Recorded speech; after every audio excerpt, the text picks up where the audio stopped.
Hello, everybody. Hope you are good. Hope your day is going very fine. Again, you talk about Nigeria and this sleeping giant. Nigeria is a giant of Africa. This title was not given just to bust our bubble or to raise our pride. It was given to us as a responsibility that is meant for us to guide with our life and everything within us. But oftentimes, our leaders has actually take the name as a pride, not a cost of responsibility. The place we have left the vacuum we have left over the years as a sleeping giant has cost Africa a lot. Imagine being the giant of Africa comes with responsibility of military power, economic power, and all that. But what has been a result over the years is ethnic bigotry, religious rascality, and all that. That has been what the Nigeria system has molded around. We've left our place in the international community.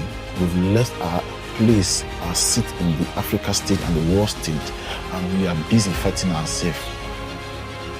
Fighting over religion, fighting over tribe, fighting over land. Just like people who have no identity, who have no vision. And over the years, the people we have produced are hungry politicians who just want power. That has actually brought us 100 years backward. Tinubu came into power.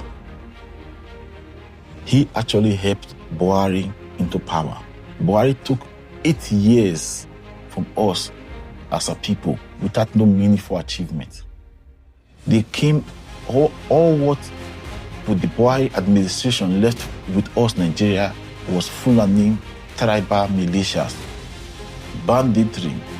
That's what he left for us as a people, which we are still fighting to conquer today. As a politician, if you can't actually solve the problem of your kinsmen, if you still think based on ethnic lines and religious and tribal line, your education is a waste. As a leader, your responsibility is first to administer leadership to your tribe. Draw the line. When you fail to act because of religion or ethnic line, you are no longer a leader. You should not actually be a leader. That is what Buhari left us with: religious division and tribal division. But same Tinubu is here, who was supposed to correct all this line. But what is he doing? He's actually playing politics around religion and ethnic line. Today, if a Fulani a terrorist is arrested, he's released under 48 hours with call from high places just to rescue a man who have killed life. Today, we have religious clerics like Gumi who are advocating for killers, leaving the victims of the crime unanswered to. We are advocating for Fulani, people who came into Nigeria as the settlers, who have captured the state over the years. You are advocating for them. What about the people who are the victim of these people? If, for example, the crime the Fulani terrorists have committed in Nigeria were being committed by the Igbos or the Yoruba, today Nigeria would have been in disarray. But because it is committed by one tribe, everybody is working so hard to protect these people. A man in his farm, you invade his farm, kill him, harvest his crop and give to your cattle. The Buhari administration called it Fulani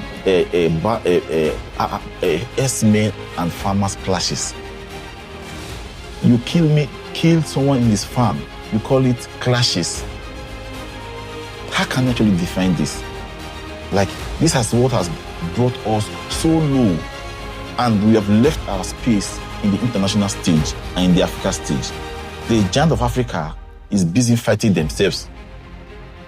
How are we going to maintain peace in the Africa stage?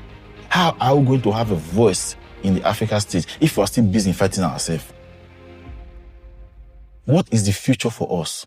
Are we not supposed to be working towards building a strong economy? Imagine from 500 something billion to 200 something billion of economy. Despite our population, who was supposed to translate into wealth, despite our tons of natural resources. You see some African countries like Uganda doing excellently well when it comes to security. If you walk in Kigali by night, you see police everywhere. Not to extort people, but to protect the people. But Nigeria police, their work is to extort people, not to protect the people. Once they get what they want, they go home to go and rest. Even the so-called vigilante that has been formed by almost all the states, if you go, what they do is actually extort back men. When the car is coming, they hail the car to give them money. This is what people are doing. We can actually pretend that that all is well in Nigeria. All is not well. Imagine Buhari taking 8 years from our life. 8 years of wastage without a meaningful achievement. 8 years, 8 whole years. And if about 8 years given to Tinubu, that is 16 years. Do you know how old a 16-year-old child will be? He's an adult. Are you thinking about that? You just think, this person will not come out. This person will not come out. Sometimes when I look in the mirror today, 8 years ago, I don't think I will have this small DSC. I think I was still very young. Very, very young.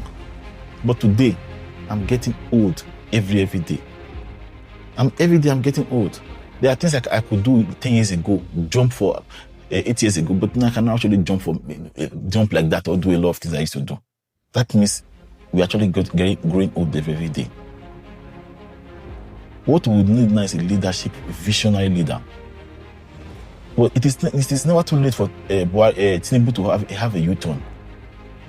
This appointment based on religion, this appointment based on tribe, this appointments to people who does not have a business being in those positions because they work hard for you to become president is bad.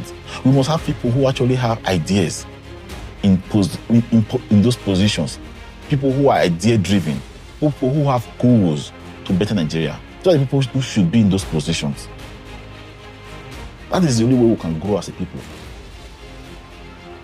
It hurts me a lot. Just imagine with all we have. Just imagine all we have, yet we are still in this place. Just like a prodigal first son who does not know his potentials as a first son, who just go around misbehaving. That's how we Nigeria are in the Africa stage. The first son, but a prodigal first son that has no idea, that has no vision for himself or to the family.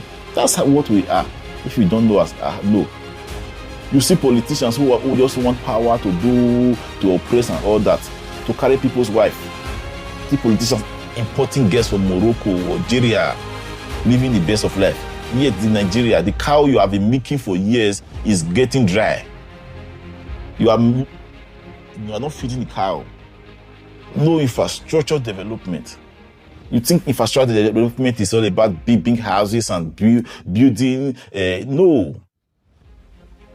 To get to that stage, first of all, there must be an awareness. There must be recolonization of Nigeria, their minds. A lot of Nigeria don't think straight. They don't think straight with all you're putting them through. They don't think straight. You must first decolonize them of how they see the country. Then you, as a politician, must model yourself to be a good role model that the people can actually look and say, okay, this one is a nice person, and we can actually work with this person. Don't play God to the people. If you're able to achieve this feat, they know that, okay, this person that this president has the Nigerian people at heart. The Nigerian people will work solely with you. Can't you see how Obi was able to mobilize people? They saw in his vision that this person is not like other people. He might not be a saint or far from it, but at least he has something the people want. Yet people are born trying to criminalize him. He asks people to bring facts, yet you are not able to bring one fact that suggests that he is one of you. You are not able to bring any of those facts. Right? That means it's different from you. It might not be a saint, but it's different from you. That is what the people want now. Dear SLSC, Tinubu, GCFR, you have a big project at the hand. You can still change. You can still change the trajectory now. What you need as a president now is, first of all, to realign the people working with you. Those who need to be sack them. Put people who are project-driven, people who have ideas into being. All this unnecessary security with that this elite are carrying around, cut it. I know you have done it, but reinforce it. Reinforce it. Put the police in question. Please reorient them. Reorient them. Those back, kick them out. The judges, the bad ones, kick them out. Bring nice judges. Because the more you people are playing politics with all these things, the more the country continue to spoil. In a few years, we will not have a country to call our own. Like I always say, which country in the world has the power to receive 250 million refugees? We are 250 million, for God's sake, if not more than. Which country has the power to receive that sort of? If America, even the world can't even receive that type of protocol. So what we need is to stand as one. To my northern brothers and sisters, please,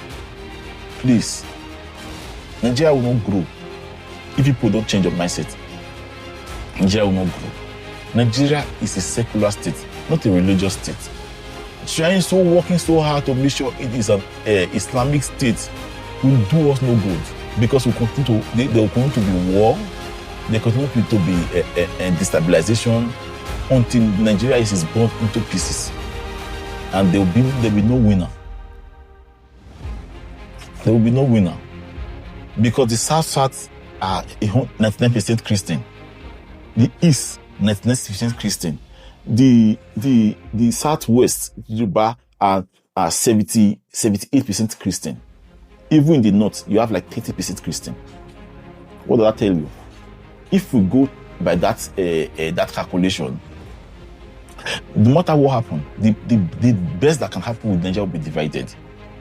If Nigeria divided, who will suffer the most? But I don't want this country to divide. I don't want it. If we divide, the name Giant Africa will no longer be there. I want us to see the name as a call to duty. Let us unite. Let us unite and build a Nigeria that works for everybody. I want to be able to wake up in the morning and say, I'll board the next blue flight and go to the northern part of Nigeria. A lot of people from the south have never been to the north. They are scared of traveling to the north because of all the images that have been portrayed over the years. Why not just unite and unite? Dear Nigeria youth, please let us unite. Let us unite. The time we spend in buying tickets to go to Africa country for tourists, we can actually use that money to buy tickets and go to Kaduna, and go to Kano, go to Bauchi, go spend time. You too, my little brother, can actually buy tickets and come to. Have you been to Budukato Ranch? Have you been there? Have you been to Kano, Port Harcourt, or Lagos? There are a lot of fine places that you can actually. What about Abuja? What about the ancient city of Benin? Have you been there? No, you have not. But you cannot go because you actually fear of your safety. But this can be possible if we unite and shun religions and ethnic politics, so that we can grow as a people. Thank you, and have a blessed day.